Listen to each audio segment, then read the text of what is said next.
having such terrible thoughts. You'd say that it won't happen, but you said you'd help and you haven't.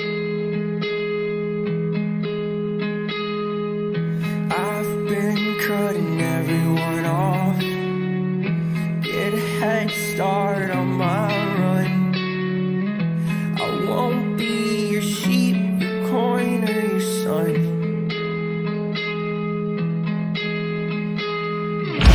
Is it just in the spread of cats?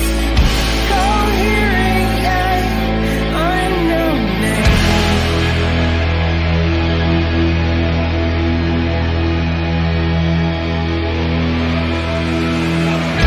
Oh, can you put me in codes?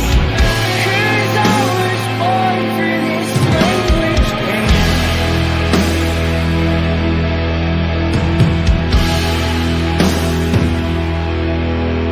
To fall on one side means that I lie. On the other, I would die. I just crucify. I just crucify. I just crucify. I just crucify.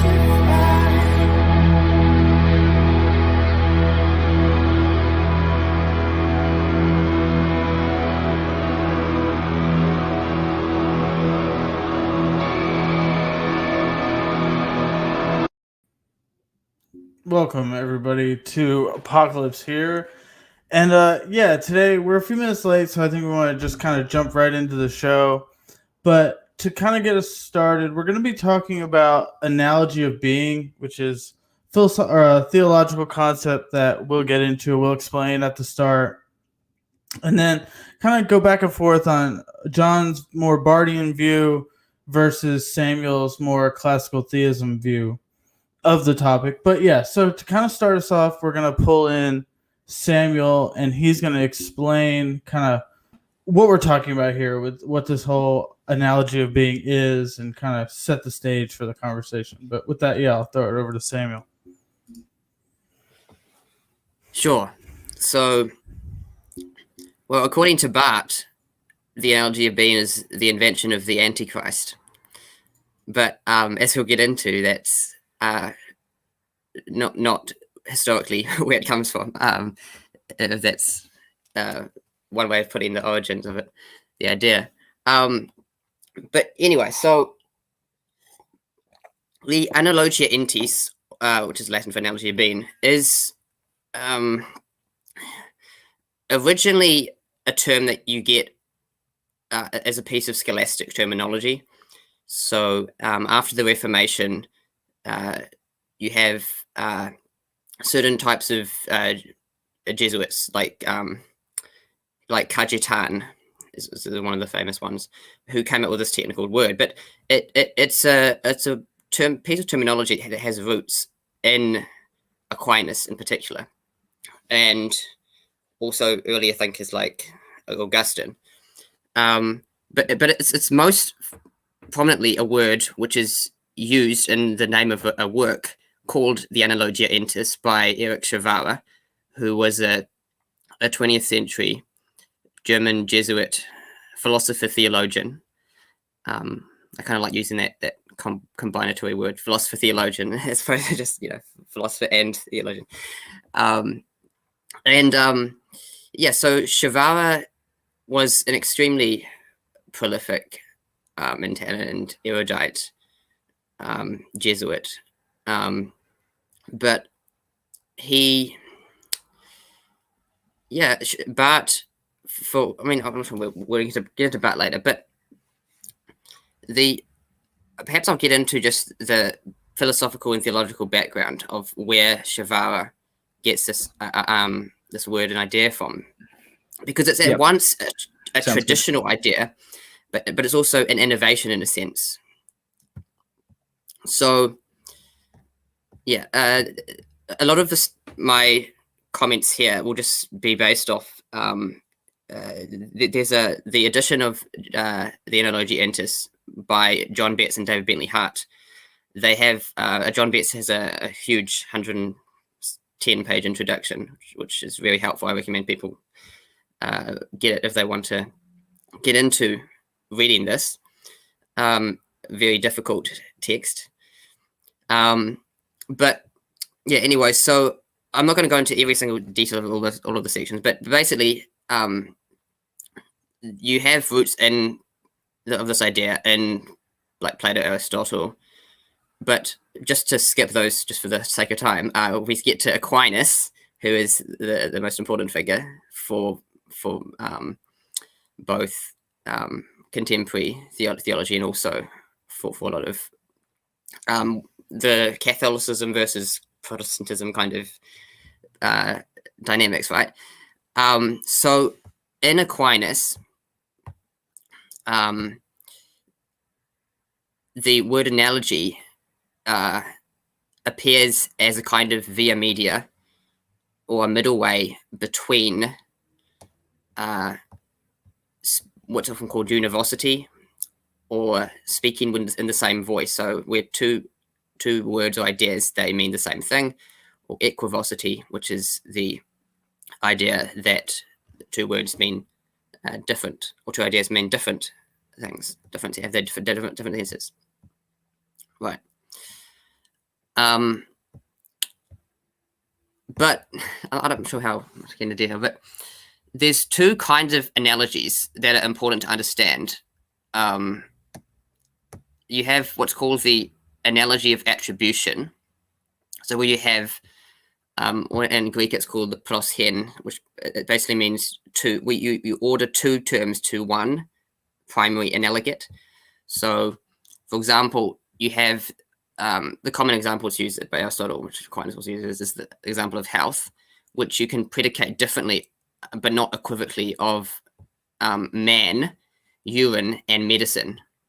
So man, you can predicate of predicate health of a man primarily, but with urine and medicine, they are respectively the signs and causes of health. So in that sense, they are secondarily, health is secondarily related, or attributed rather, to those two things, right? And yeah, so that's what's often called the analogy of attribution, which is often seen to be the analogy which emphasizes the similarity between two things. So this is important once we get to Shivara soon. So, and this is often what people emphasize, I find, the analogy of attribution, when they, and I think unhelpfully so actually, is because, as I'll get to in a moment, Shivara puts stress on the dissimilarity between the two. Okay, so anyway, so that's the first of analogy that we find in Aquinas, but he doesn't use these exact words, analogy of attribution, but it's the same idea. And the second is this called the analogy of proportion. So that's when you have two things that are proportionally similar to two other things. So like in the relation of the tranquility of the sea to the serenity of the air. So here you're comparing those two separate ideas, sort of, right? Now, there's now the second, as I alluded, implies a greater dissimilarity between the two, because there's more of a dissimilarity between the tranquility of the sea and the serenity of the air, because they're two different kind of phenomena, right? But yet there's still some kind of analogy between those two phenomena, right?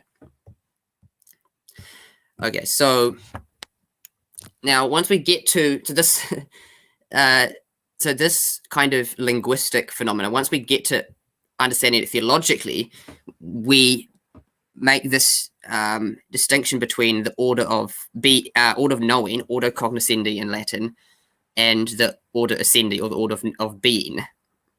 Okay, so the order of knowledge is like the way in which we apply this to the order of knowledge, this idea of analogy, is when we speak of the names of God. And Aquinas speaks of, the wisdom and other various perfections of God, right? Now, but the second, the order of being, is the more important here, because we're talking of the analogy of being. Obviously, we're not speaking of here. But yeah. So the basically in a nutshell, the order, the analogy of being is the idea that there is some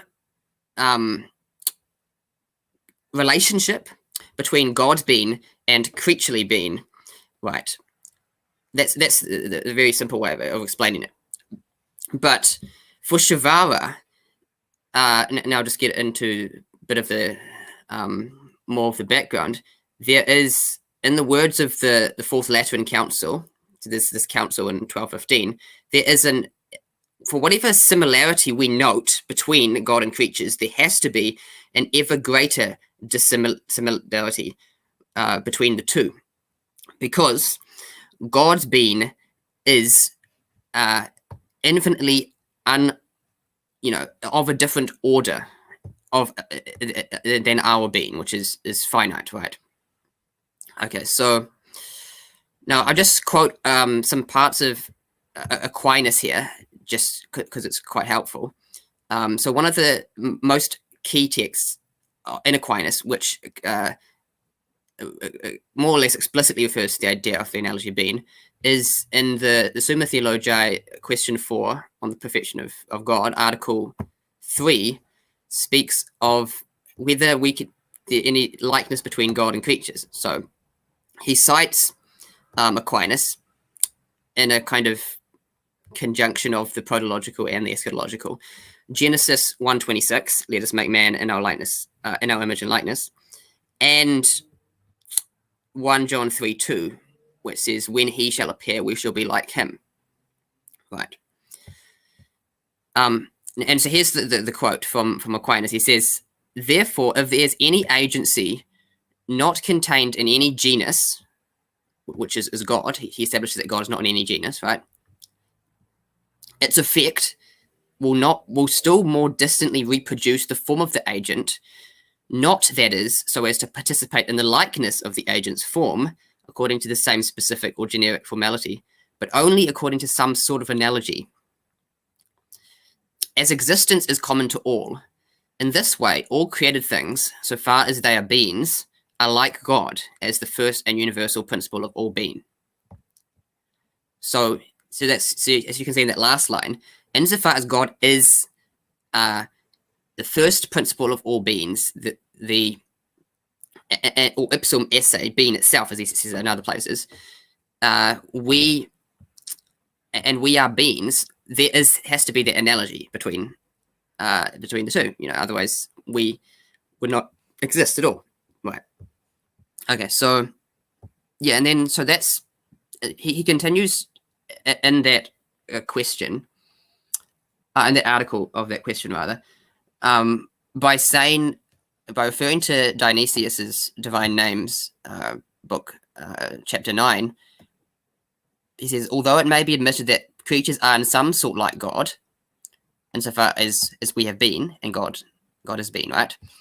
It must nowise be admitted that God is like creatures, because, as Dionysius says, a mutual likeness may be found between things of the same order, but not between a cause and that which is caused. For we say that a statue is like a man, but not conversely. So also a creature can be spoken of as in some sort like God, but not that God is like a creature. So, in other words, there has to be this asymmetry between the creator and the created, or the producer and the produced, because they are not of the same order, right? But yet at the same time, there has to be some likeness or similarity between the two. Otherwise, there would be the effect would just be a replication or a duplication of the cause, right? Logically speaking. Okay, so that's the background in Aquinas, which Shivara presumes in his in his work, the Analogia Entis, but also in a lot of his other work. So I'm not sure whether I want to get into a little bit into Shivara's innovation of that. Yeah, I would say any questions of that. No, I think that's a great sort of summary of the history. and the sort of context out of which Shavara sort of arises. I think going straight into Shavara's account of this in the light of that history is kind of a good way to go. And then on the back of that, and a way to sort of begin our kind of conversation about this, maybe talk a bit about your understanding of Barth's rejection of Shavara's understanding of analogia, and where you see Barth kind of off track on that. And I'll have some comments on that, which will probably just be in agreement with you.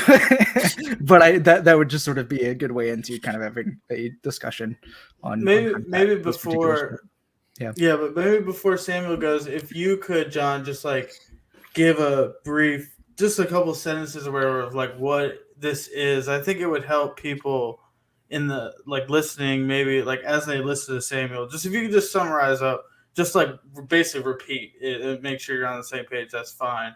But just like what is, one last time before he gets into like the sort of nuance, like, so the analogy of being, like what are we exactly are we talking about? Well, Samuel, if you want to actually just do it in 2 sentences, just go for it. And then I was thinking maybe if John did it just from like a different perspective. I don't know if you're thinking about it, just so we know you guys are on the same page. No, I fully agree with everything that Samuel just said. Okay. And I'll say, I think the best way that one of the most important things that you introduced into this history is the importance of the dissimilarity within the analogy, because you were totally right that the way that a lot of people think about the analogia entis is simply a sort of almost a kind of continuous relationship between the being of God and the being of creatures, in a way that there's this sort of clean, stable connection there, when in fact the dissimilarities are always greater than the similarities we have in the relationships within the analogia. So I think that's quite helpful. Yeah. I mean, just to reiterate, like in that quote of Aquinas I was just mentioning, the important thing to notice is where he says, if there is an agency, namely God's agency, that is not in any genus.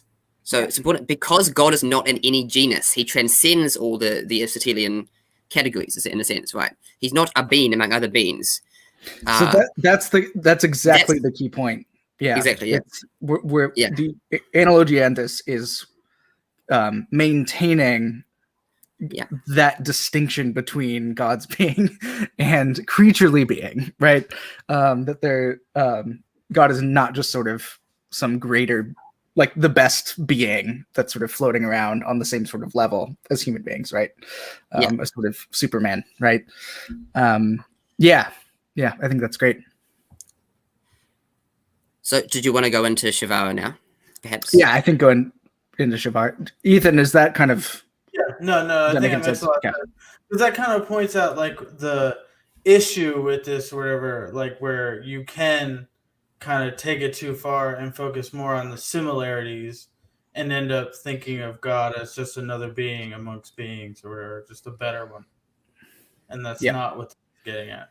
It's as if you're comparing things on the same plane, quote unquote, of being in existence, right? Sort of straight across, to use kind of, geometrical language. But that's not really what's going on in the analogia, right? Yeah, I think going into Shavara now would be great, Samuel. Okay. So the first thing to reiterate, I guess, is just that this is not a principle that Shavara just comes out of thin air. As I just said, it has a long tradition in the Catholic tradition. And perhaps it's also worth mentioning that it has a very strong biblical basis as well.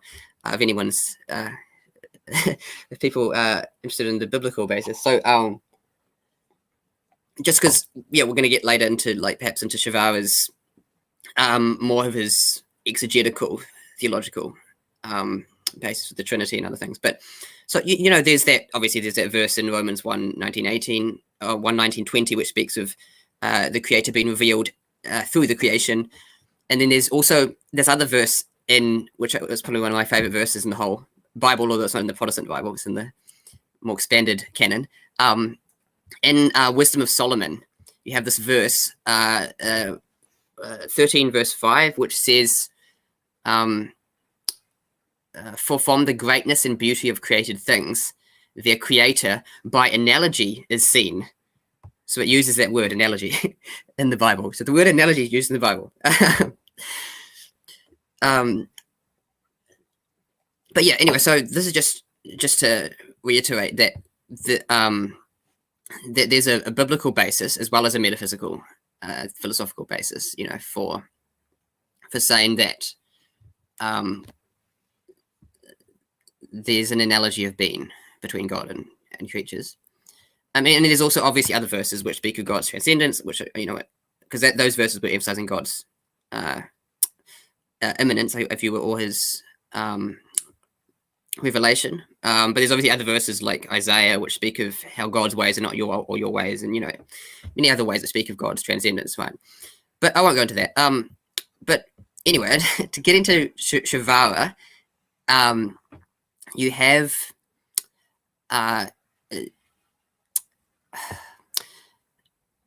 for Shavara, there is two extremes that you want to avoid, and which he wanted to avoid, that he saw in both secular modernity and so people like Heidegger, as well as his Protestant, particularly Reformed Protestant fellow Christians. And these two extremes are pantheism, where God is all. Wrong way around. All is God. The world, everything in the world is identified with God. It's a complete identity, right? The opposite extreme is what Shavara, borrowing off and someone else, he didn't come up with this word, called theopanism, which is kind of just the inverse of pantheism, where you have God is all, and he saw this to be exemplified, well, not just in Barth's theology, but also in previous thinkers, whether or not his interpretation is accurate or not. People like Hegel, just as one example.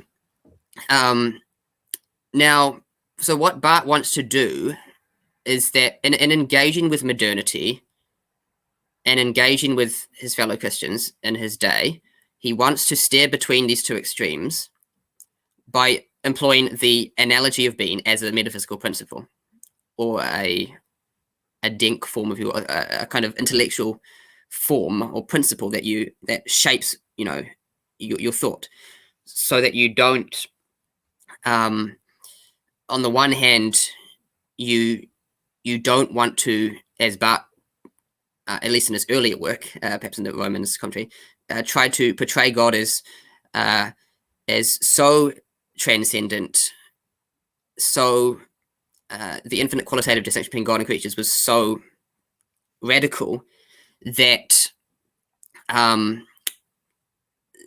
God's revelation erupts as if from darkness to light. Suddenly. There's not much continuity. Yet on the other hand, you don't want to, with pantheism, you don't want to. So that's an equivocity, essentially. That's an equivocal error with Barth. On the other hand, with univocity, you don't want to collapse all human ideas and aspirations into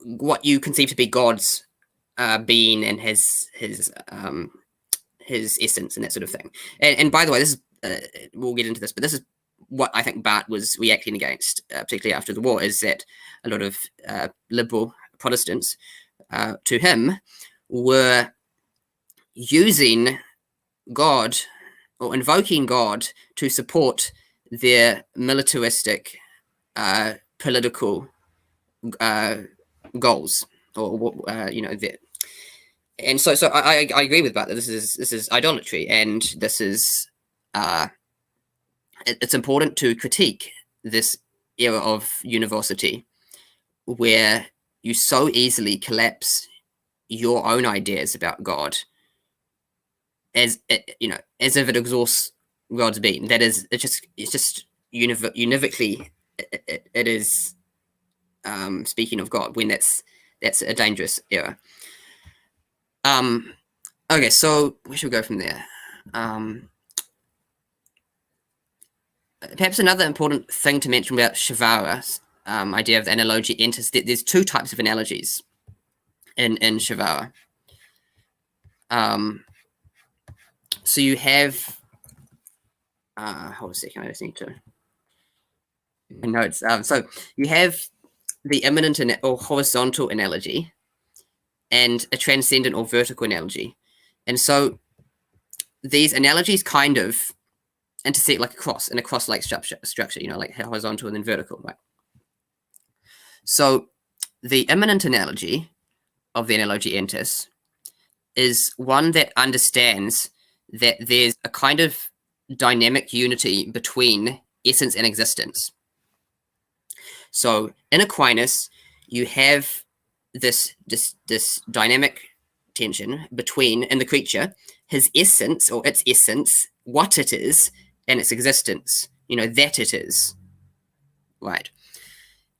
Now, for Shavara, the fact that there's a dynamic tension between a creature's essence and its existence points to the fact that in God, there is a perfect undivided unity between God's essence and existence, such that his essence is his existence. His essence is to be, right?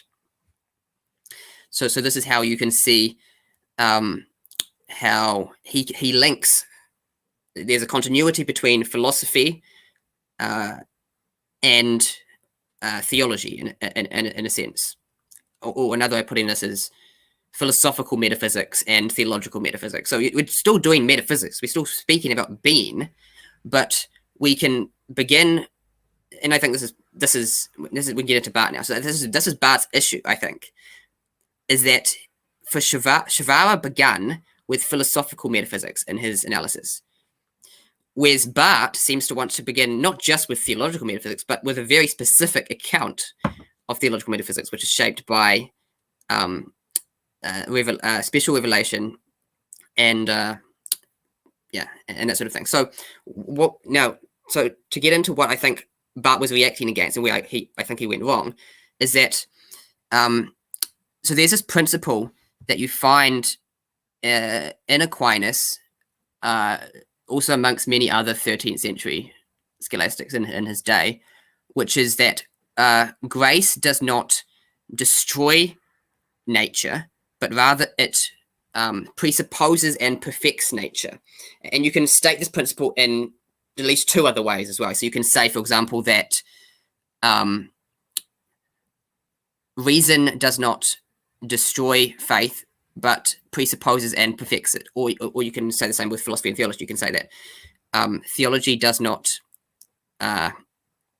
destroy philosophy, but presupposes and perfects it. So yeah, so these are different ways of saying the same sort of thing. So one of those, like for example, grace in nature refers to objectively the world outside you, grace in nature, whereas faith and reason is more of a subjective way of saying the same thing, right?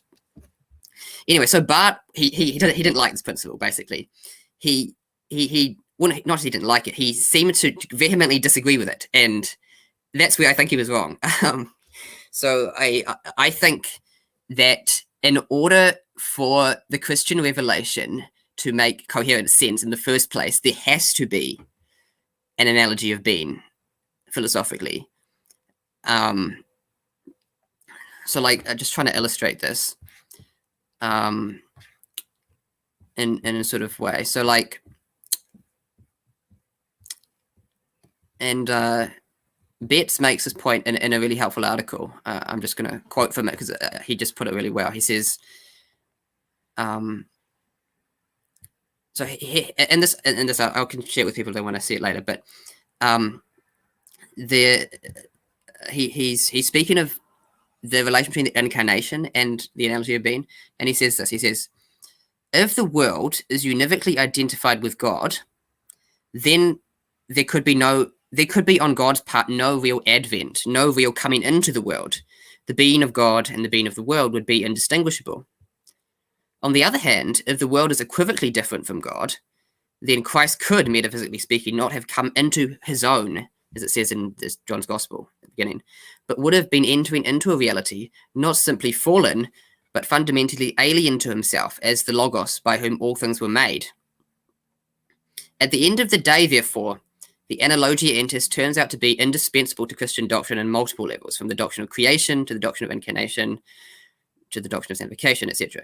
So, yeah, anyway, so that's just, I just thought I'd just quote that little part. So, it's to illustrate that I think that, yeah, you need some analogy of being that is presupposed, some natural philosophy, if you will, that is presupposed in order for the Christian revelation to not just sound like incoherent mythology, you know, as if it's just a nice story with no correspondence to reality. You know, there has to be presupposed some analogy, some a doctrine of creation, in other words, you know, and this is what Shivara, you know, saw to be so important, and I also see so important, is that if you don't have a doctrine of creation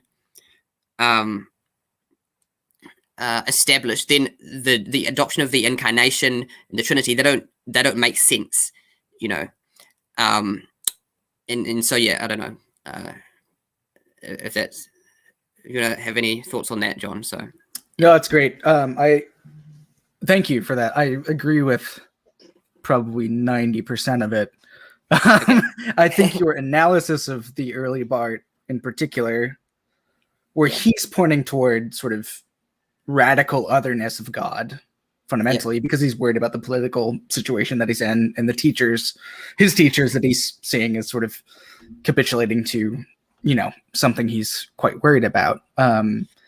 Emphatically, yes, that's absolutely true. And I think that's a huge part of why he ends up misunderstanding, I think, what Shivara is actually doing, even prior to the Analogia Antis work that he put out. But I'm thinking in terms of, you know, in 1929, you know, when Shivara visited Barth and his class on Aquinas, and I kind of want to talk about that a little bit, and maybe this can kind of be a good way to get into my my insights on Barth's, where Barth kind of goes wrong, because I think you're right about the early Barth, and I just want to add some more things. This can be our fun, you know, dump on Barth time, and after which I can sort of I would like to talk about some challenges, I think, from a Barthian perspective to the analogy of being, that maybe Barth himself wouldn't have advanced in the same way, but using some of his sort of concepts. So I'm trying to think with Barth in this way. But first I want to talk about sort of where Barth goes wrong, because I think this is important for people to hear, because Barth's sort of the one who essentially screwed up this discussion. And I'm totally clear about that as someone who loves Barth. He ends up getting to, in one of the dogmatics, he ends up getting to calling the Analogia Antis, as you mentioned, the invention of the Antichrist. And I think that's unfortunate, and I think it's wrong. But what I would say is, if you were to talk to me, you know, a year ago, 2 years ago, I would have thought that Barth clearly understood Shivara on the Analogia Antis, because I found most of what Keith Johnson was doing in his book, which was his dissertation originally, it was edited afterwards. That part of the argument is that Barth understood Shivara and essentially had some good reasons for doing for rejecting it, right? Now I'm not so sure after reading Shivara carefully for the first time, really, this past year. Yeah. And I think where I want to start is in Barth's final engagement, really, with Shavara in 1929, in Barth's The Holy Spirit and the Christian Life. Yeah. Barth suggests that Shavara's analogy, as I was kind of mentioning before, he's suggesting that it establishes some kind of like clean continuity between God and creation, already at the level of nature, right? And this is in some ways why Barth likes to fold this into his broader understanding of natural theology, the sort of enemy that he has. So we'll kind of bring it in and call it the same sort of thing. And he sees Shavara as committing to the idea that creation is a kind of given or datum, really, that allows the creature to... So his worry is that it's going to allow the creature to have some sort of metaphysical hold on God. And this is a really common sort of Barthian response to the analogy, as I'm sure you know, that it allows for this sort of hold from below, from creatures. But it's pretty clear, I think, that Shavara doesn't give you a stable point from which you can securely infer one's relationship to God from below, by giving some sort of neat and tidy account, right, of the similarities and differences between God and creatures. I think for Shavara, as was sort of implicit in what you were saying, the analogy of creation is only an analogy. And to that extent, it's going to be unstable in some way. There's not going to be sure sort of footing there, which is why, I think negative theology is so important for understanding the analogia as well, right? So I think Barth's just wrong on that stuff, and I'm fine with saying that. And I think if I don't know if you have comments on that or not. No, I just thought it'd be important to emphasize that, that Barth makes this understandable but really unfortunate conflation between like natural theology, his issues with natural theology that he sees in liberal Protestants, and the issue with natural theology that he sees in someone like Shavara. I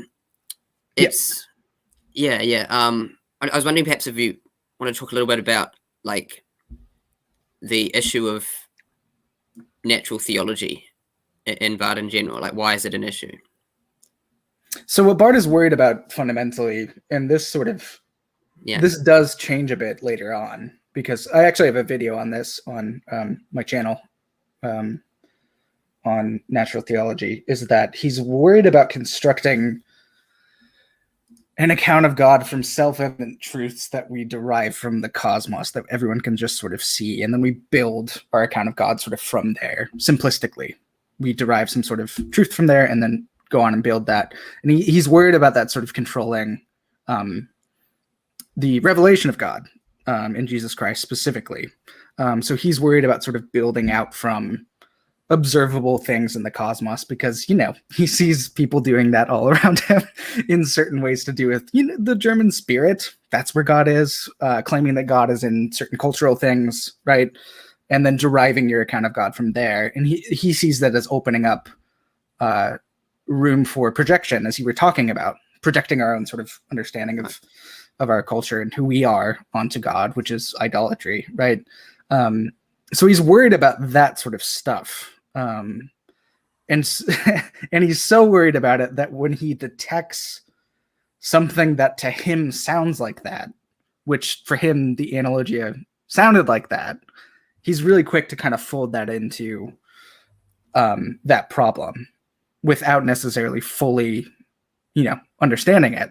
And unfortunately, he refused to understand it fully later on. But that's sort of what he's worried about with natural theology. And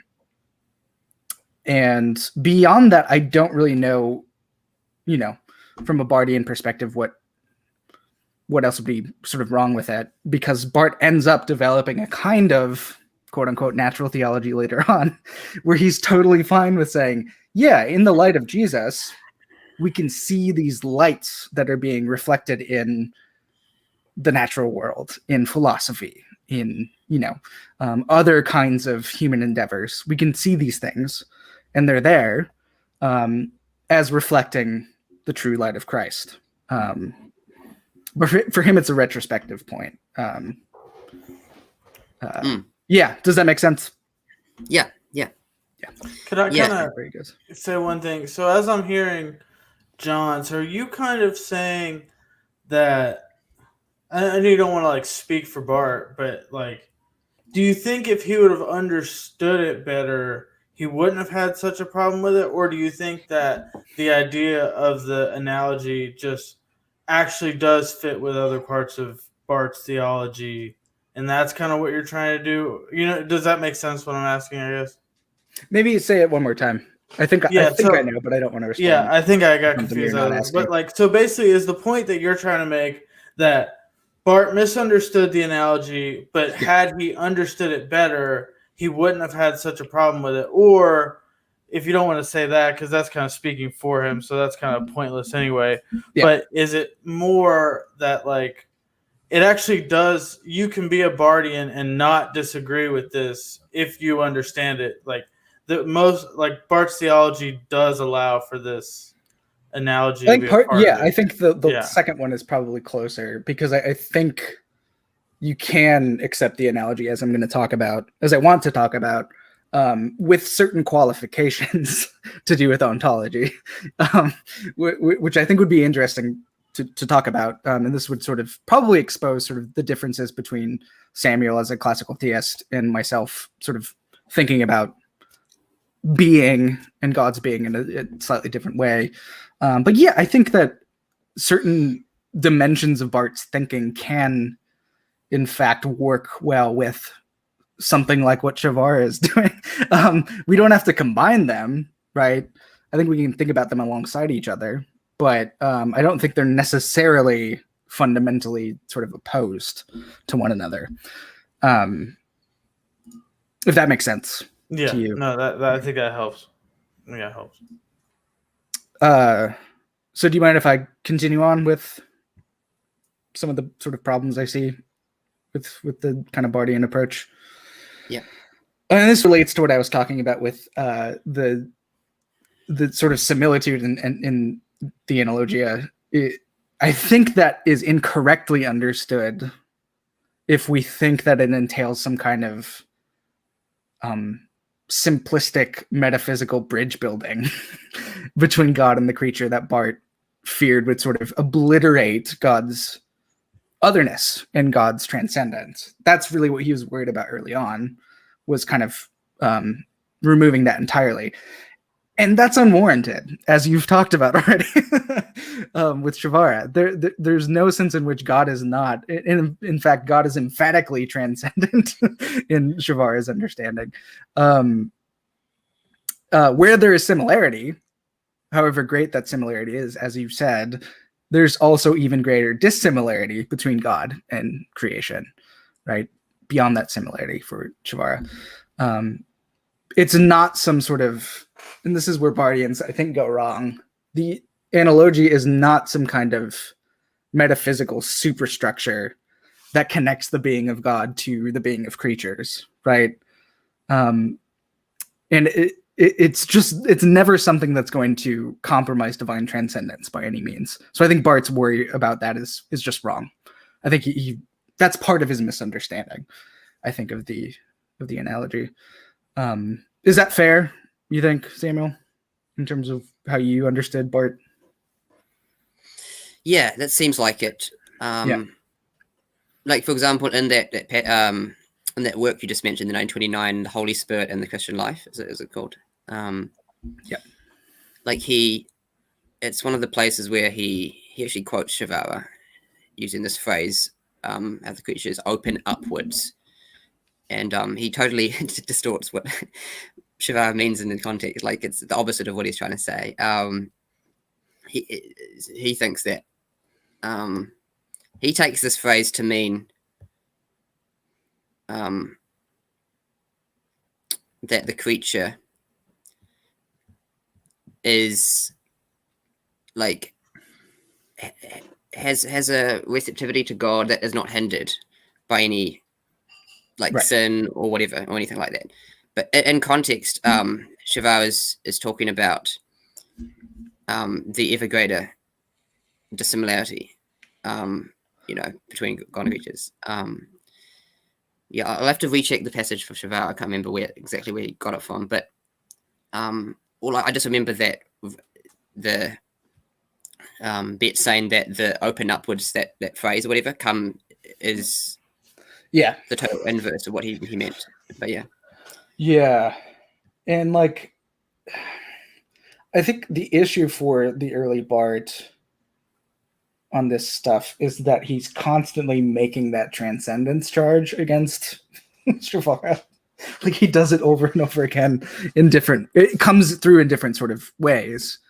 And I think there's a great quote from Hans Urs von Balthasar about really the similarities in terms of what Barth and Shavar are fundamentally trying to do and where they're coming from, which is that they're both in some ways, as you were talking about, critical of simply moving toward the pole of immanence specifically, right? Against that scheme of human beings simply laying hold of God, right? They're both emphatically doing that. And I don't think Barth really understood that. And I think because of that, his criticisms end up kind of missing the mark on Shavar for the most part. I think this can kind of answer or unpack a bit more of what I wanted to say in response to Ethan's question, is that I think this is obviously purely speculative. I think that if a lot of this misunderstanding probably could have been prevented if Barth had engaged with Shavar at a different time and perhaps in a different political context too. I think a lot of that stuff is sort of putting pressure on Barth in a way that's informing his thinking so radically and driving his thinking in a way that I think later on he was freed, in some sense, from doing that. But by that point, he was already, he had already refused to read the Analogy Antis that Shavar put out. So yeah. The other thing that's probably important mentioned about the context is that Bruce McCormick makes the point in the essay that he wrote in the Thomas Joseph White section. Is that the context of the quote where he says that the Analogia Antis is the adventure of the Antichrist is that he's trying to combat charges that he's a kind of crypto-Catholic. Some people are accusing him of being like a crypto-Catholic, and he sort of wants to distance himself from Catholicism in general. And I think, McCormick also makes the point that what's the exact quote? But how he says Analogy is the least of the issues that he has. So in other words, he was implying that his issue was with liberal Protestants more than Catholics, although Catholics were still a problem for him. Yeah, if I remember correctly, that quote. Right. I think I know exactly where you're going. If you put my screen on I was sharing my screen. I was showing people this book that you guys are referring to. I think if people are interested, it seemed very helpful. Yeah, and I've also got it here. Right next to me. I know you have it, but the people showing the people. Go by. It's good. I mean, if you're interested in these sorts of discussions, it's incredibly helpful, and there are a lot of great essays in that. So,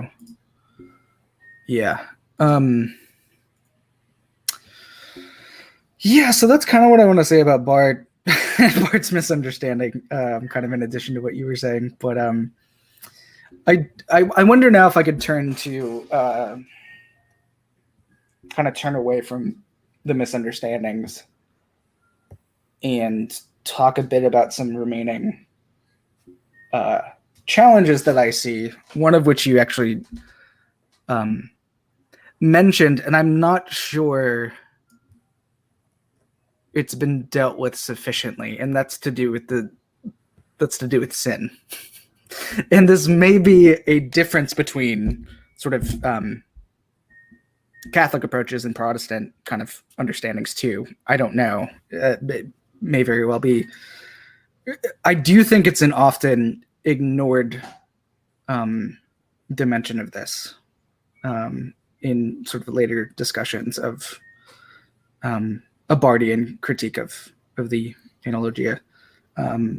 And I was reading John Betts's essay in the book that Spartan just showed on the screen. And he mentions that this was sort of a critique. I don't think he really does it due diligence, especially not in accordance with what some of Barth's students were actually pressing him on, pressing Shavara on in 1929, that Keith Johnson notes in his book.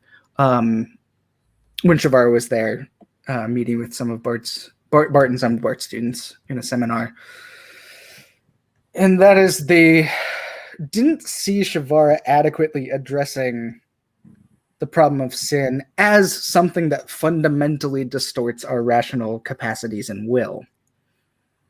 So part of their point was, it's not, for them, and I tend to agree, it's not really possible to talk about creatures in relation to God without Jesus revealing the depths of our sinful condition and delivering us out of that, right? Of course, Shavara doesn't think that we have perfectly accurate and enduring knowledge of God when we're talking about the Analogia, right? That's, of course, true. But it does seem like he conceives of sin as something more like a wound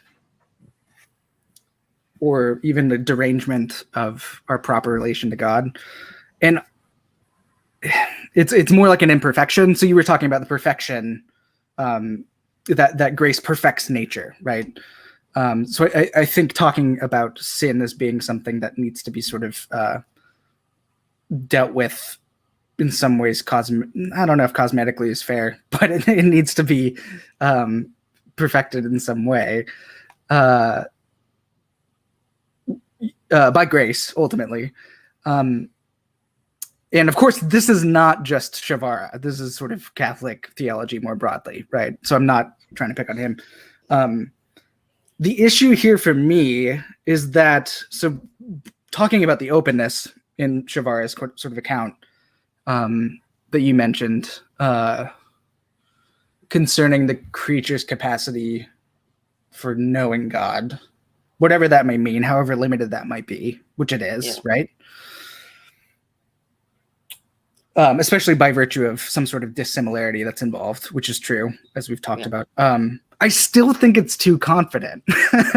I still think there's too much of a confidence there. And this may just be me being reformed enough to, like, I don't know, to think that the creature is so enslaved and so corrupted and so damaged and estranged that we can't actually speak about the creature as creature's relationship to God as being sort of constantly available feature of human existence in the grip of sin, right? I think that account of sin, and maybe Shavara and maybe you don't agree with that, but that's where I'm coming from as a vehement Protestant, is that I think that that's my fundamental conception of sin. I don't know if you have anything to respond with at this point. I have a bit more to say, but yeah. No, I just want to ask a question. So what, Sure. To what degree do you think then that someone has knowledge of God while being mired in sin? Like, do you think it's not? Well, like, what's the not the extent necessarily? What's the nature of the knowledge or the relationship then? It's hard to say. I mean, it's definitely going to be very distorted and fractured, and of course, someone like Shavara would say that that's also true in some way. That it's not sort of a complete knowledge of God, but I think it's so distorted that whatever insight we might have into God in that situation, there's no guarantee of accuracy at all within that situation. until Jesus arrives and liberates us out of that situation and heals us and reconstitutes us. But without that, I don't think we can speak about accurate, in any sense of the word, knowledge of God without that intervention.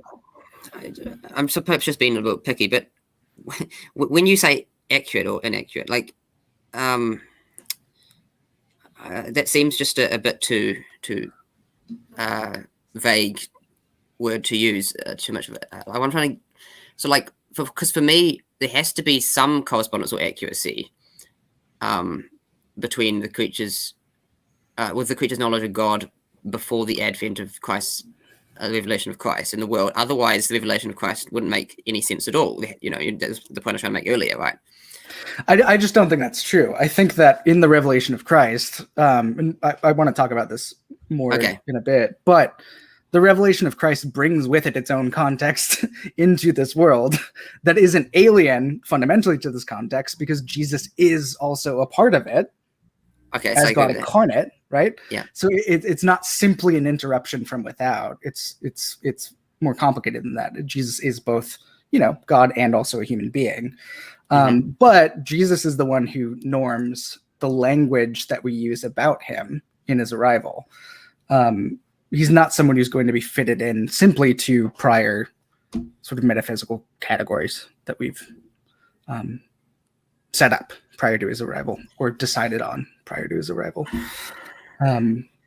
It's not as simple as just saying that there needs to be a prerequisite for Christ or nothing makes sense. That I don't really understand that point. Jesus can be the one who brings that with him in his arrival, brings all that's necessary to know what God is like. Can I try and maybe say something? So maybe I don't have the words trying to say what I want to say, but is your issue that, like, so this analogy of being is saying that there is like some fundamental aspect of our being that is analogous to God. So there's like a connection there, some sort of connect. Then again, see, I'm hearing like in the beginning you saying no, that's not what this is saying. Like it's. I don't know. I'm curious what your like issue is. It almost sounds like you're saying that like there's this connection there, but we are so distorted by sin that any sort of grasp we get on that connection is gonna not be real. It's gonna be something wrong or whatever. But I don't think that's what you're saying. I don't know. Maybe I'm a little lost. Is this to me? I don't know. I was trying. Yeah, it was more you trying to like get a grasp of where we're at in the conversation. But I did some. I mean, I was listening the entire time. Yeah. No, I mean it's confusing. But yeah, I think Samuel is worried about the interruption point. That I think the early Barth was susceptible to, but I'm not quite saying that. I do think that they're. Because Barth wouldn't talk about it in the same way that I was talking about it when he was early on, like Romans Barth. Yeah, that's what there's like. It is a total interruption in this conversation. That's making it a little confusing. There's like early Barth that you're disagreeing with. There's John Barth, and there's Samuel. And it is John. Like, to be quite frank, it is John Barth. It is not like it is a specific sort of tradition after Barth that I'm involved with, and I hope to be quite clear about that. This is not everyone agrees with me on this who's a Barthian. So I'm not the the spokesperson for Karl Barth. Someone can nominate you to be that though. That's pretty cool. Please don't. Yeah. Well, one thing I could say that might be helpful is when it comes to like relating the doctrine of creation with the doctrine of the incarnation, I find it helpful to think in terms of both expectedness or fittingness on the one hand, but also surprise and like sort of unexpectedness. I feel like you need to maintain both those in intention. So like on the one hand, you want to say that the revelation of a crucified slave as the human face of God is totally surprising. This is not what the Israelites and others were expecting. Not just the Jews, but it's also not what the Gentiles were expecting. It's foolishness, right to them. Right. But yet, on the other hand, and this is what Paul tries to do when he makes sense of the scandal of the cross in both 1 Corinthians 1 and also Galatians 3. He speaks of the curse of the law and that sort of thing. Is that it's part of God's plan, and in that sense, it's fitting that God does that sort of thing based on our previous background knowledge. Yes. The tradition.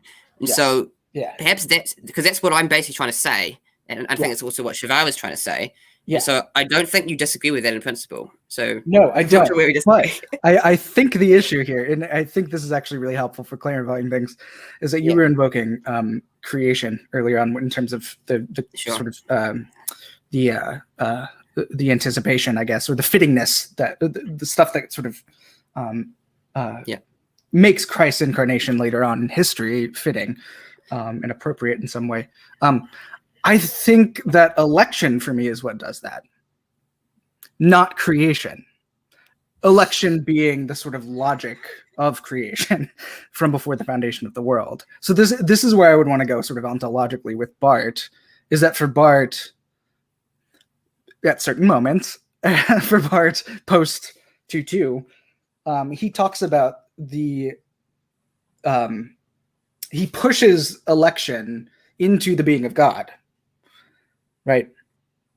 So that God's being an act is a specific sort of God's being an act to be the God with and for us in Jesus Christ. So he pushes election back into that most basic thing that we know about God.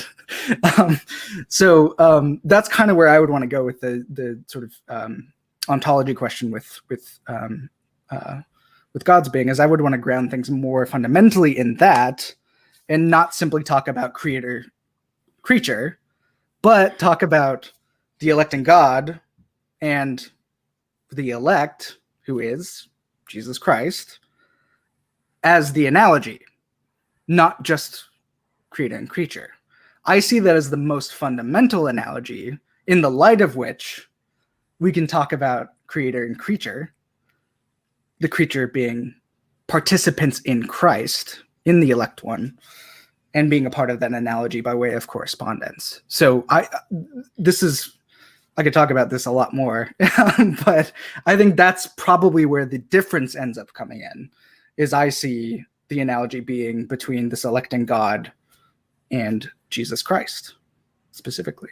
That's the analogy. Jesus himself is the analogy. And Shivara would actually agree with that, but he only gets there after having established in some way an analogy between creator and creature prior to Jesus. So I think that would be the distinction. Yeah. Sure. So the way I respond to this is I'll just say that I think the only reason why, some of the reasons why Shivara begins with a philosophical metaphysics in the Analogia Entis, in his work, the Analogia Entis, before getting to theological metaphysics, is only because of the genre and the particular nature of the work and his audience. So I think heuristically, he is only, so it's not like that's like that should be hypothesized as like a reflection of how Shivara, Shivara as a thinker begins here. This is his first stage, and then he gets the second, third stage. I think because once you read a lot of Shivara's later works, which you can see in the second half of the Analogia Entis that's published by John Betts and David Bentley Hart. You can see that that Shivara has a much richer Christological basis for the Analogia Entis, which once you read that later, what you can see the little hints of the Christological. So there's a few places in the Analogia Entis. I mean, it's the main focus of the Analogia Entis is really a philosophical, phenomenological kind of work, right? But there's places in it where you can see he sees God, Christ as the analogy, as you would say, and so and so if you read the later works in light, if you read the analogy enters after reading the later works in light of it, and then you can see some of those little hints, right? Yes. But there's one I just wanted to mention, just because it relates to the issue of the fallenness of the world, or sin in general. Is that, so there's one essay that Chavara wrote called "Philosophy as a Problem." This was published in 1941, so sort of in the middle of the World War II. And in this essay, as "Philosophy as a Problem," he makes this. He quite explicitly characterizes all of these different philosophies as fallen philosophies in need of, so they're in need of salvation in a sense. So in other words, he thinks of various different philosophies that are not in Christian philosophies, not based on the revelation of Christ. He sees them all as fallen, right? He says this explicitly. So in other words, and he sees that this philosophical striving. He says philosophical striving, when marked by original sin, attempts to attain an absolutum, or an absolute within the realm of the creaturely, from which it might then unfold the character of being. But then he denies this, and he says, in the last, I'll just quote the last part. He says, "From this picture of fallen, we can now identify the features of redeemed philosophy, just as Romans 11:32 introduces the mercy of redemption in the midst of the obstinacy of unbelief." And then he goes on to speak of how the Christian revelation is the redeemed philosophy that makes sense of all of those analogies that we find in all of the other pagan or non-Christian philosophies. So, like, for example, he uses the he invokes Augustine's analogies for the Trinity that you find in De Trinitate, where he speaks of mirrors of the Father, Son, and Holy Spirit in the triad. So there's various triads that Augustine speaks of. So one of the most prominent that Augustine speaks of is memoria, or memory, intellectus, and voluntas, or the will. And he sees this image, this imago Trinitatis, or image of the Trinity, being fulfilled ultimately in the Trinity itself, right? And so, all of which is just to say that I think that Chavara, at least in his later works, would agree with you that all non-Christian philosophies are limited, fallen shadows, in a sense, of the full light of revelation that we see in Christ. So I agree with that in principle. I think the issue is the particulars in terms of how one understands that problem specifically. I mean, we can agree that creation's fallen. Great. Yeah. What do we mean by that specifically? Is it something that simply needs to be perfected later on? For Chavara, that would be through the grace of Christ in the Catholic Church, specifically. Sure. Right? For me, that's not enough. It's a false, not completely false. It's an inaccurate account of the problem that we're actually confronting. And I'm thinking Paul here, with being enslaved and in bondage fundamentally. And I think the solution isn't just perfection, being perfected. I think the solution is death and reconstitution and resurrection, which is what we see in Christ, right? That's the solution. It's not just a sort of perfection apart from that. I know that works perfectly well with death and resurrection, but there is something that needs to be cut off and terminated in our existence, in the cross and resurrection. Yeah. So this is where perhaps it might be helpful to mention this. I'm not sure whether you're aware of this article by John Bett. He's written several articles, and apart from the work of the introduction of the analogy interest. But there's a really helpful article which he wrote called Mere Metaphysics, an Ecumenical Proposal, where he's trying to bridge differences between like the Christian East and the Christian West in general. And he speaks of, he actually invokes that idea that you just mentioned yourself about how the movement from philosophical metaphysics to theological metaphysics must be bridged by a kind of death, a death of the self, a death of all of our conceptions. You know, we must die to all of our idols of God in order for a new resurrected form in the form of Christ to be revealed, right? So, I mean, I'm sort of just probably sounding predictable here, but so by repeating saying that, I think Shavar would agree with you. Yeah, what you just said. What you just said there. I mean, I don't want to sound too like agreeable and like no, but that sounds a bit too just for the sake of it. because I mean quite literally the death of the self, not just like which seems a bit in what you were quoting from Betts. It seems a bit conceptual, like we need to die to our understandings of philosophy prior to, you know. Well, it's both, because for him it's both being and it's being and it's both the ontic and the noetic, to use Heideggerian terminology. It's both being Sure. and Sure. identity. Yeah, and I agree with that. Yeah. I for me, the issue with sin and what needs to be addressed in the problem that's facing all of the cosmos is that it needs to be assumed and terminated and then reconstituted by way of resurrection. And that's what we see in Jesus. Everything. There is continuity there, right? We're still ourselves when we get resurrected. There is a continuity, but it is a death that happens there.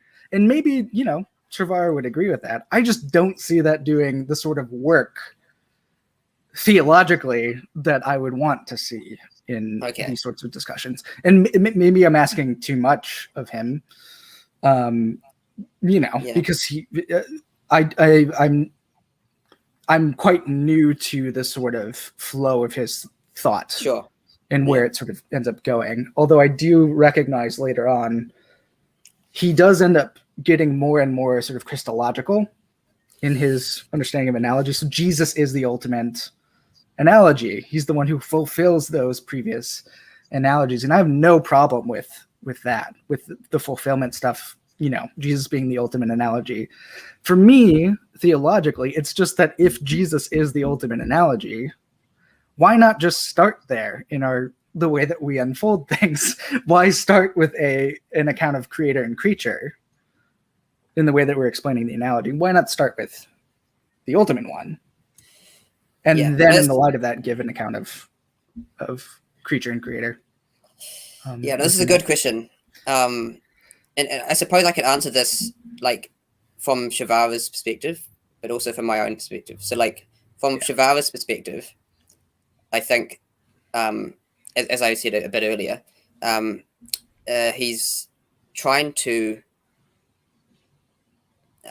continue the essentially Catholic mode of engagement with non-Christian philosophies, where you begin with the spoiling the Egyptian, so to speak, you know, as its origin says, and getting all the best of pagan philosophy and seeing, you know, as Aquinas, you begin with natural philosophy, and then you see how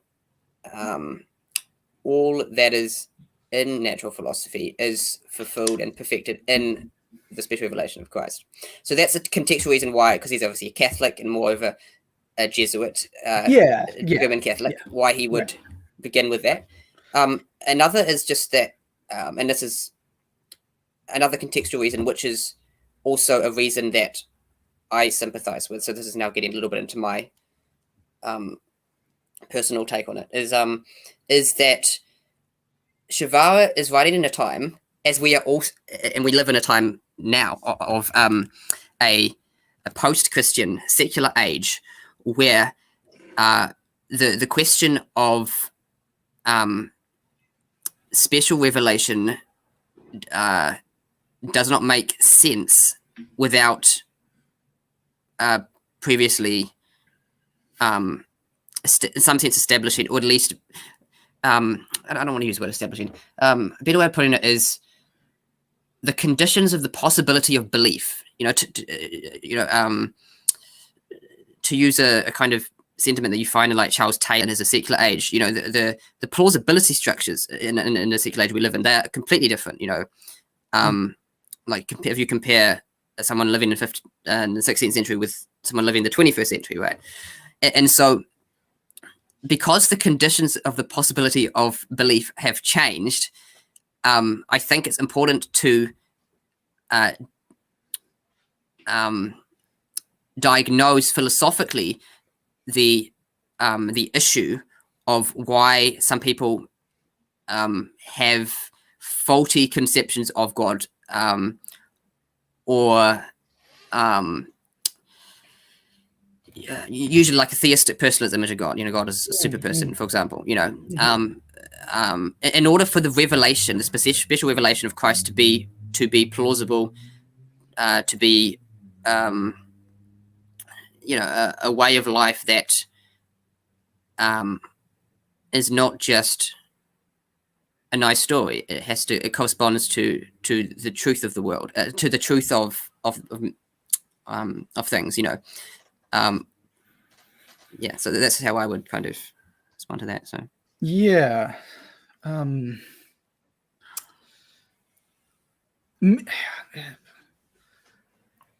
I still am hesitant to take on board the idea that we need prior conditions for the incarnation to be understandable, because for me, revelation epistemologically isn't just something that comes in and fits into prior sort of anticipations. It brings with it its own rationale and its own built into that, its own sort of way of speaking about that revelation, that in the light of it, we can look back and see the beautiful antecedents and continuities that have been there all along.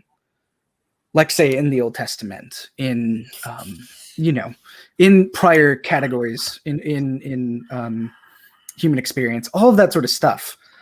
I'm just wanting to think more retrospectively, I think, not more retrospectively, in an emphatically retrospective way, to see the connections that are there. And I do worry a bit about the way that you're phrasing things.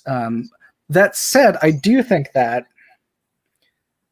there is certain language that we use when we're describing the revelation that comes in Christ, that of course comes prior to Christ, right? Jesus is the Lord, right? When we're talking about that person, all sorts of things, all sorts of sort of prior categories that we had applied to the God of Israel. That's fine. I'm fine with talking about it at the level of description and in language. That's totally fine with me. But beyond that, I'm just not so sure.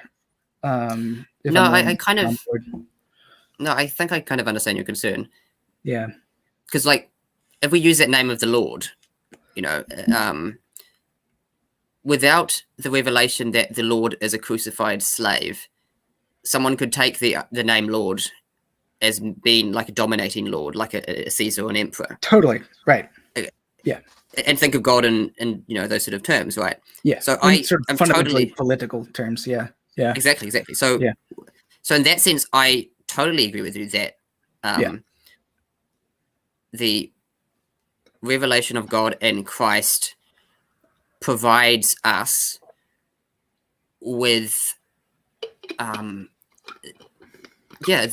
fullness of the human, like how to put this, the image. Christ is the image of God, not just our image of God. He's the image of God. Colossians 1:15. in whom by whom all things are created, etc. But at the same time, I want to say that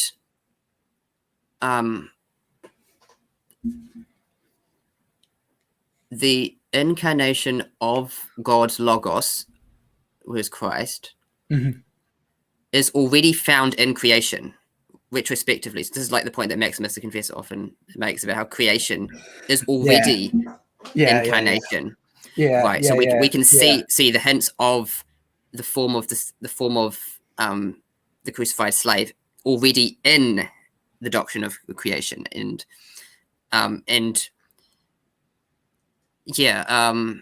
so it really depends on. Yeah, no, I see what you mean. Hold on, I just activated Siri for some reason. I think when I said I see, I think Siri thought I was talking there. Yeah, I understand that. I just don't. I'm not confident that we see with the sort of clarity under Christological control those prior anticipations in creation until that arrives. Right. So this is sort of what some of the patristics were doing with mysterion language, and Paul does this too. Is that Jesus is the divine mysterion that's understood, as you were talking about, fulfilled in Jesus Christ. But we don't really understand that mystery until that it arrives, and then we can trace the beautiful continuities and antecedents that were there all along in a way that we couldn't really do before. So the pressure is coming from that, from Christology for me all the time. Now, I am willing to say that even in our fallenness, even in our, you were asking me about this a little bit, and I want to kind of be clear about this, because what I don't want to say is that creation and everything else prior to Christ is just sort of swept off the table and doesn't matter. And I think that's a misunderstanding people have about, apocalyptic theology, is that it just sort of dismisses everything before. Is that I do think that we have glimpses, however fleeting, of what's to come, of what's going to be fulfilled prior to that. I don't have a way of systematically sort of pointing to those and saying, here's where that's going to happen. I see it as a real possibility prior to Christ, but I'm not willing to sort of specify too aggressively prior to him of what's going on in terms of knowledge of God, people seeing anticipations of what's to come prior to his arrival. So for me, I think I'm just emphasizing the revelation point a bit more strongly than maybe you were comfortable with, but I don't really know. That's just kind of where I'm coming from, I guess. Yeah. And I do want to talk about continuity and connection with the prior history. I just think we can only really understand that in the light of Christ in a full way. So, yeah. Yeah, no, that's really that's helpful, because it kind of reminds me why it reminds me of how my temperament's perhaps slightly different to yours.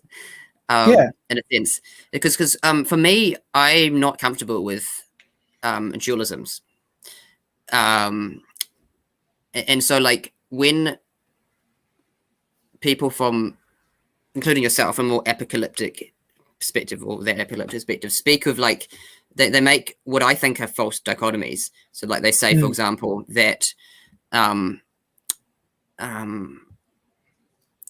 common one that I've seen is so it's revelatory epistemology and not human wisdom, or they say that a cosmology of invasion, therefore not the unveiling of God's abiding presence. So in other words, you see there's that dichotomy between either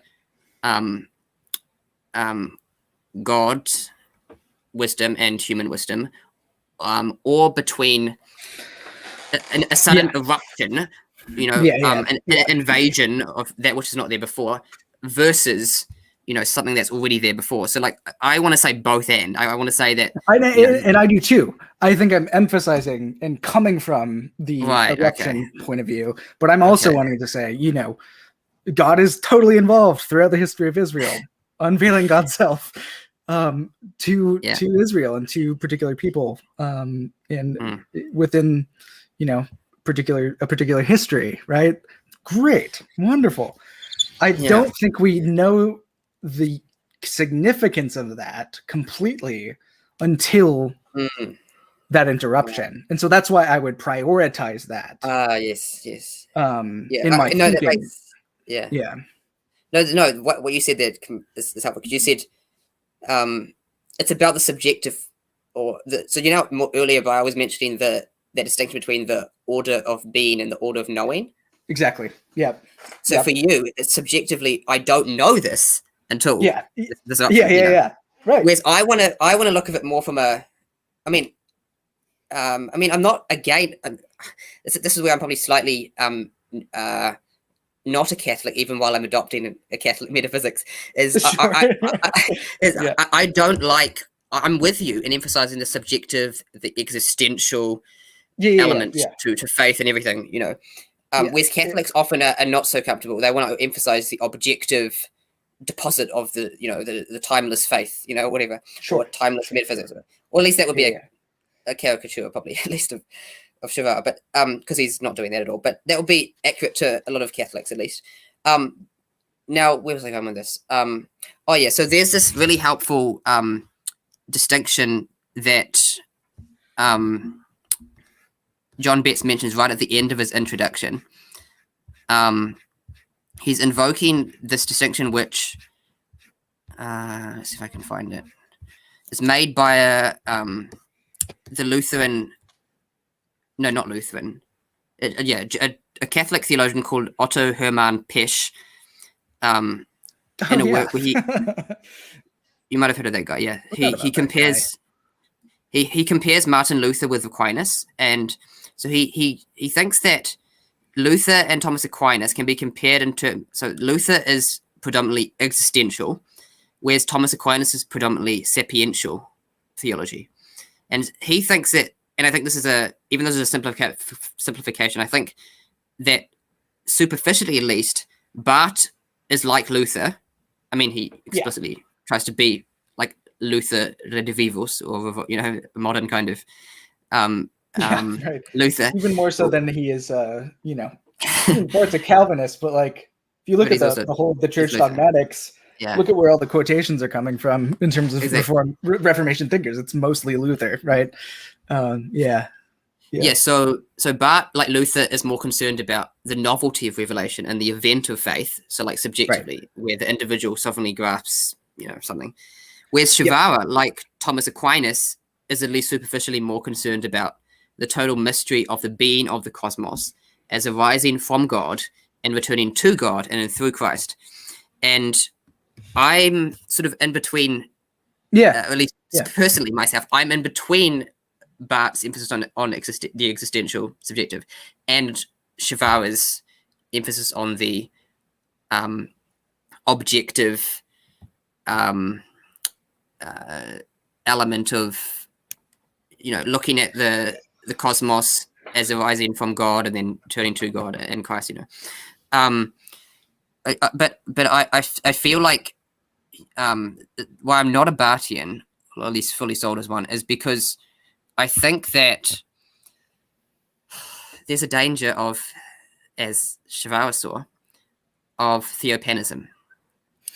And I still see that. Yeah, I still see that, and I completely agree with Betts and others that even in the later Barth, even if we take his whole corpus in context, there's still, I think he falls into the trap of theopanism.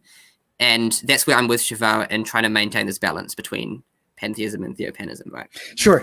I hear that. I would say that I think in two things. I think the first thing I would say is that on the existential point that you were making, but I'm sort of leaning toward that a bit.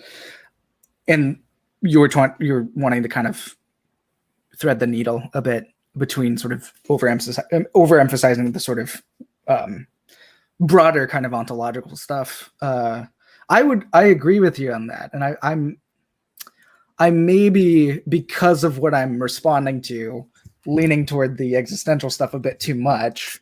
Yeah. What I do want to say is that in that revelation, we're also at the same time brought into relationship with God in that. So there is an objective sort of, but it's not just an information dump into the existential sort of thinker, the subject, right? It is really being involved in a relationship with God. And so when I'm talking about revelation, what's part of that is redemption too. I'm not just talking about knowledge. This is where I think apocalyptic thinkers can be a bit too unclear, is that they're just talking about knowledge. It's a new sort of knowing that happens. Right. When in fact, what happens in that revelation is being delivered from the situation that we're in, is being brought out of that enslaved condition at that very, not moment, but in that very revelation. So there is something objective about it too.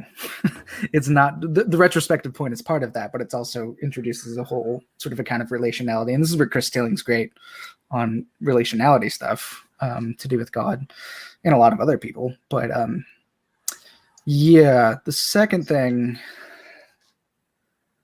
on the theopanism point, maybe the leaderboard is susceptible to that, but he does end up developing after he gives his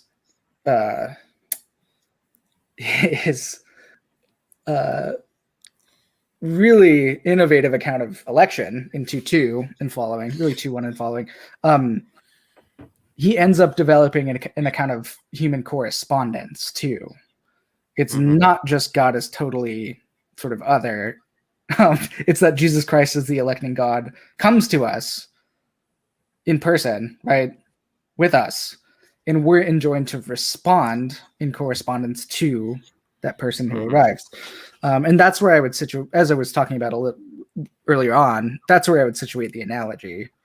And I think that maintains both the sort of otherness and also the God in and among us in Jesus Christ, and that we're also participating and corresponding to that person in our midst. So it's not just that God is totally other.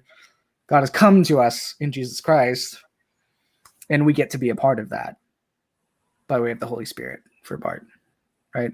So I don't think he totally remains within the sort of theopanism label. I don't know if that's the Barth's, what I'm talking about with correspondence makes sense. Where humans are responding faithfully to the faithful Jesus who is responding faithfully to God. So we're kind of brought into that relationship, and we're actually doing something. We're actually involved in that, and God is involved with us, right? So I don't know if that makes sense. No, that's I probably slightly exaggerated the because you're true that Barth later speaks more explicitly of God and creatures as covenant partners. Yeah, the covenantal stuff comes in. Yeah. Yep. Yeah.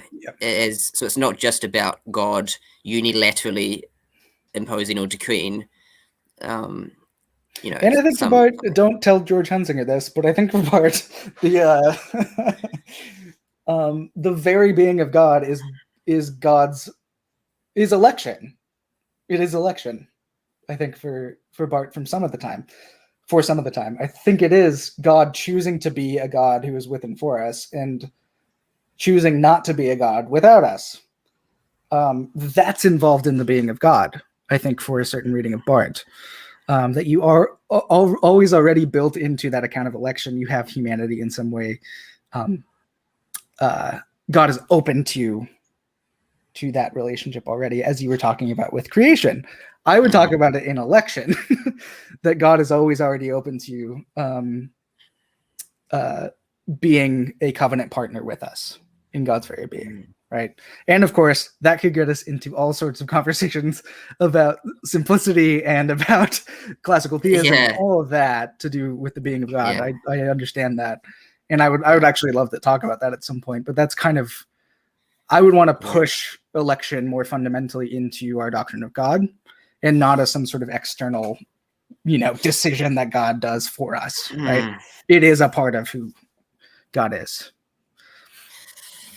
Yeah, I'm not sure what to say to that, because I'm not expecting like any sort of agreement on that, because it's very weird. Because on the one hand, there's clearly an improvement between Barth and between Calvin and Barth. I mean, insofar as on the one hand, there's no double predestination, saved between the saved and the damned. But on the other hand, there's also, as you've just alluded to, there's also a refinement of a previously more voluntaristic image of God, which emphasizes his sheer will to power. Yes, right. Totally. Yet I still have issues with making election primary, just because I think that. Yeah, and once again, this will get into the whole classical theism issues, but I wish I won't go into detail now. But well, this could be a good way to set up a further conversation at some point. So yeah, sure. It's just that I feel like well,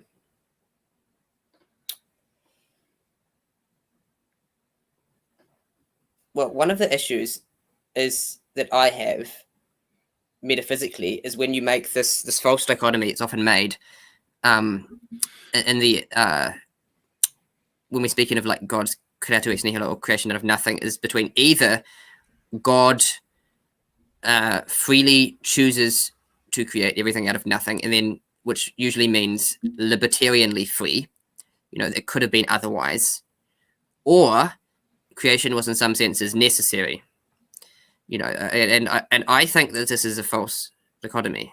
This is what I was trying to get at in our second. Remember in our second conversation we were having when you were interviewing me on universalism, I was kind of getting into this slightly when we were talking about whether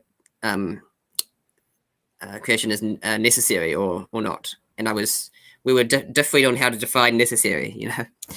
And it really all depends on what you mean by that. What anyone means by that when they're asking that question, right?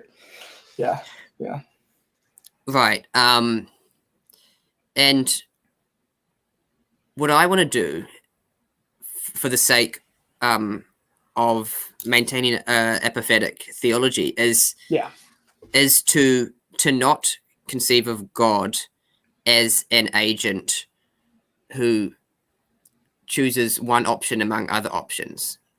Like, I want to de-anthropomorphize God as much as possible to prepare for the anthropomorphic revelation of God in Christ, right? Like a lot of the early Greek church fathers, I want to stress the unknown God, who's mentioned in the book of Acts 17, the agnostos theo, in order to make the revelation of Christ as a human being special, like more special in a sense, For me,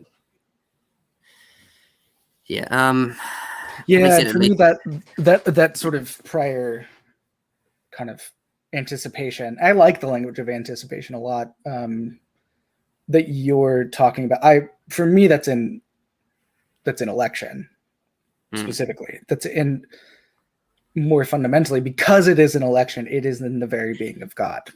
That God himself has already opened up for this this incarnation. And if you want to go even further than this and move toward a sort of Robert Jensen move, which I'm not sure if you've read much of Jensen or not, that the incarnation has always already been in some ways a part of the very being of God.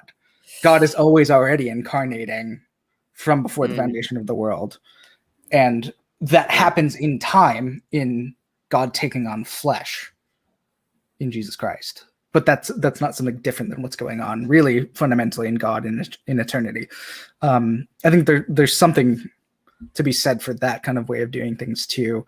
And like I also agree with you that I don't want to talk about God as deliberating among different options when we're talking about God creating or electing or whatever, because what I want to say is that this election, this sort of election of Jesus Christ, is who God is. It's not as if God is deliberating among options prior to that. There is nothing prior to that in God. Yeah. There is no proper reality of God behind that. If I could use a word that's a bit, I could be stepping into treacherous territory behind that decision. Whatever we might, or deciding, whatever we might mean by that. Yeah. Yeah, maybe it's just a terminological thing then, because like a less anthropomorphic way of saying the same thing, what you're trying to say, is for me to say that God's nature or essence is to be like Jesus Christ. Yes, right. With a more anthropomorphic way, which how you're saying it is to emphasize election, because that's an anthropomorphic word, obviously, whereas I perhaps want to speak in more metaphysical, not just personal terms. So I want to speak in cosmic, broader than just human terms, because I believe God is supra-personal, and this is what I've emphasized, is God is not a person, but he is personal, but beyond personality, so that's why I want to not just speak of like election, which is a particularized way of saying that God's nature is to be like Jesus Christ. I want to just make it more generalized rather than particularized. Sure. And my tendencies are to make things more particularized. And of course, I'm just as sort of against theistic personalists as you are, and I don't think I'm really doing anything close to that with what I'm talking about with God and with you're Jesus. You're very close though. But perhaps if one takes the language that the sort of personal kind of language that I'm using to mean a certain thing, and that would just mean sort of unpacking sort of what I mean by those things, because it is a kind of different language in some ways, but it's also a very similar language to sort of classical definitions in some ways too. And I really adore Bruce McCormack and his work on this sort of stuff with election. He's sort of gotten me thinking in this way quite a bit, and he's really hard to grasp from sort of the classical theist side and also from the theistic personalist side, because it's just a very different sort of which introduces some problems, but I also think that it's just a place to unpack clarity for people. I think for me, the reason why I'm emphasizing particularity is because for me, fundamentally, I think that the man Jesus is God, and everything else sort of flows from there for me. And that's why, the revelational starting point and all of that is where I tend to go back to, right? So I'm thinking from particularity outward, right? And I think you were onto that with your kind of explanation earlier about how we kind of differed on the revelation stuff too. So I think that's just kind of a difference. I don't know. Yeah, no, it's not really a difference, because like Shavara, I'm someone who likes to say both and, to eliminate all dualisms. I mean, like the name of my subtitle of my blog is Destroying Devious Dualisms. So it's supposed to indicate that I'm someone who wants to, whenever this, I see someone's, either this or this, it has to be both. Yeah. Anyway, I've forgotten where I was going to go with it actually now. Yeah. What was the last thing you said? I'm also. Yeah. I was just talking about how the reason why I am comfortable with sort of reconceptualizing theological ontology is because I think that the man Jesus is God, Yeah. right? That's significant. Saying that there's a whole lot that can sort of flow from that. To do with, the logos of sarkos and the logos and sarkos, the economic and immanent trinities, all that sort of stuff. There's a lot of different ways to sort of take that. But yeah, I'm setting up certain dualities in my thinking. Yeah. Maybe not sort of strict dualisms per se. But yeah, and that's just sort of, I'm an apocalyptic thinker too. And that's always going to sort of set up certain kind of distinctions. But I also think that I do want to push for, especially in a lot of theological discussions, a kind of simultaneity too, a both and maybe that hasn't come through exactly in what I've said, but I do want to go there. And perhaps you were detecting something basic in what I'm talking about that maybe perhaps gets in the way of doing that, of embracing some kind of both and. I don't know, but yeah. Yeah, no, I've not quite remembered what I was trying to say, but one of what I was trying to gesture at was that when you said that I want to begin with particularity in Jesus. Yeah. I want to begin with both. What I was going to say in response is something like, I want to begin with both the general and the particular at the same time. I don't want to just say I begin with the particular, then go to the exactly. No, and I understand that. For me, that doesn't I don't know what that means exactly, especially in terms of how our arguments and positions kind of unfold from that. Because for me, what can be exposed is actually where you're beginning. Even if you claim to be beginning with the both and, what I think is there is going to be a particular kind of starting point that you're beginning from, whether or not you want to. Yeah. No, I agree with that. No, I'm not claiming to begin with the both. I'm just saying that that's where I. Oh yeah. I find myself, and that's also where I want to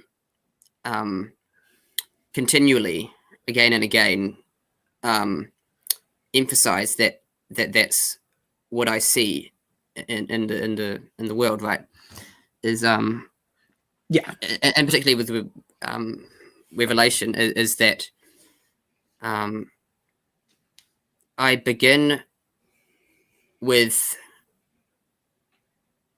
I begin with Christ, but so like I'm looking at Christ, and then I'm looking at my philosophical conception of God, classical theism, and I see them as both interpenetrating with each other, interrelating with each other. I don't. So even if I began with Christ because I've been raised a Christian, after, nevertheless, standing back, I see Christ in light of what I understand God to be based off philosophical metaphysics, and then reflecting on that, I kind of see that if I didn't have this is an existential claim for me. If I didn't have this philosophical metaphysics in place, or if it wasn't in some way true, firstly, then I couldn't make sense, or I couldn't assent to, this is to the Christian revelation. For me, it would be, as I said earlier, it would be mythology in the derogatory sense of it would just be a nice story which has no real correspondence to reality. Right. Yeah. So that's kind of probably where we differ, is that I here's a provocative claim which we can probably talk about at another time, is that for me, because I'm not as confident that Christianity is true, although right. I'm still hope that it's true, I still think that and I'm probably going to get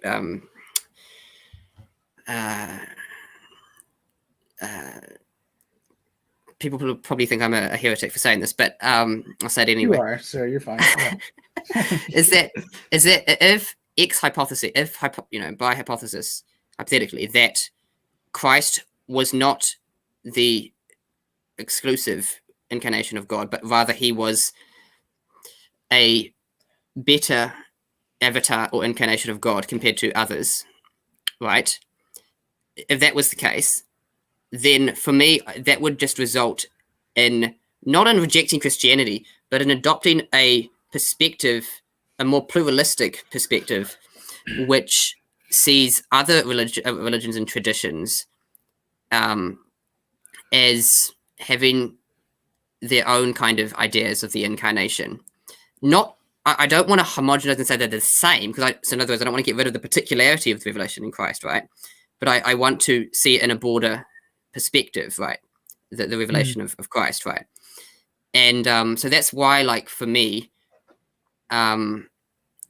because I'm more confident that in the philosophical metaphysics, it's why I can remain a Christian, yet at the same time,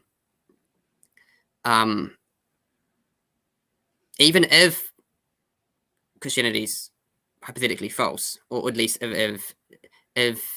but when I say Christianity is false, I mean if the idea that Jesus is the unique Son of God, or the general claims of the Trinity as well, if that is maybe false, not the right word, but if that doesn't, as you said earlier, if that doesn't fully reveal the essence of God, what God is like, but rather it's just a useful heuristic way of referring to God. I'll complete the sentence in a second. If all that's true hypothetically, then for me that wouldn't be that problematic. Like, I would still be a Christian. Like, I would. Whereas I'm not sure whether you would. Yeah, I would not. Yeah, I mean that of course the way that you were explaining it makes total sense. But yeah, I think for me to be consistent, and not just for the sake of being consistent, but this is what I actually think. There's no way that would be sort of a direction I would go. But I understand that, and I respect that for sure. I don't know where Ethan went, but maybe we can take a couple questions. We got to head pretty soon. That's okay. This was really fun, Samuel. I had a great time. Yeah. I'm glad we did this. He's holding babies, so I'll pull some questions down.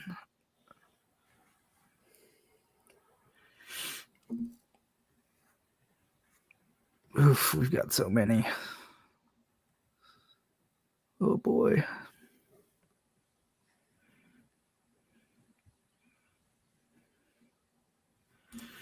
Got one for you, Samuel. For Samuel, are you aware of any works from majority world theologians from either Africa, Asia, South Africa, maybe liberation theologians that utilize the analogy of being? Follow up to that, how does the analogy of being, or what does it look like in various cultural contexts, I think is what was meant. But yeah.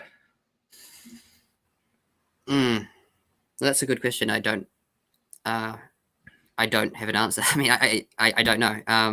No, I'm not aware of any liberation theologians that have utilized the analogy of being. Although I'm generally aware of the way in which Shivara's idea of the analogy has been fruitfully applied to many different fields. So there's a work, there's many works that I could recommend, or at least mention, which people might be interested in. So there's this work by Philip John Paul Gonzalez, who had a book 2019 called Reimagining the Analogia Entis, which is speaking of the future of this idea. He in particular engages with a lot of postmodern philosophy. So he's kind of continuing Shivara's project in a postmodern context. Other than that, there's another work that I just downloaded actually just yesterday, which I didn't even know it existed before. So in other words, I can't really speak about it unless I haven't read it yet, but it's by Graham James McAleer, McAleer, published, I think, just like very recently, published the same year, 2019.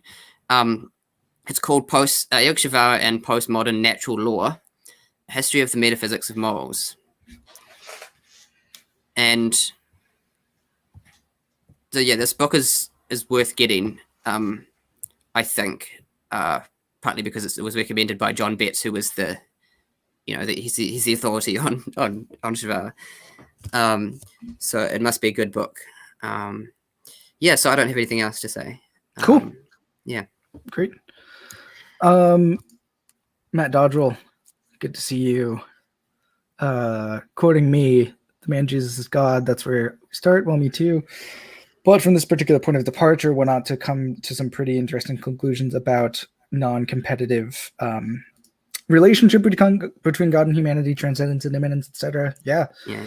Which frankly only works if God is not another piece of the furniture in the universe. Agreed, 100%.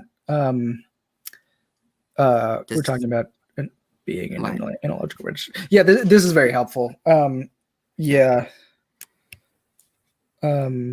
don't really have much to comment on that other than absolutely and emphatically yes.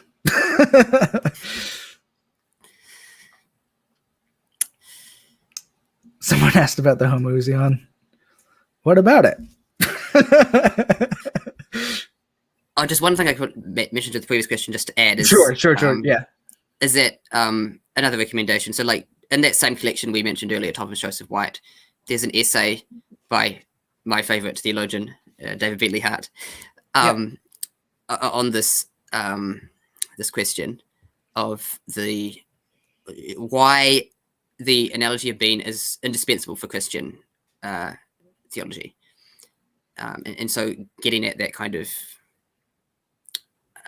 what Matt is trying to get in his statement, or it's not really a question, but statement about how one must, not begin with God as a being among other beings. Yes. In order to make sense of the incarnation in the first place. So Dave Bentley Hart, he might already be aware of him for all I know, but if you haven't read him, then read that essay. It's absolutely brilliant.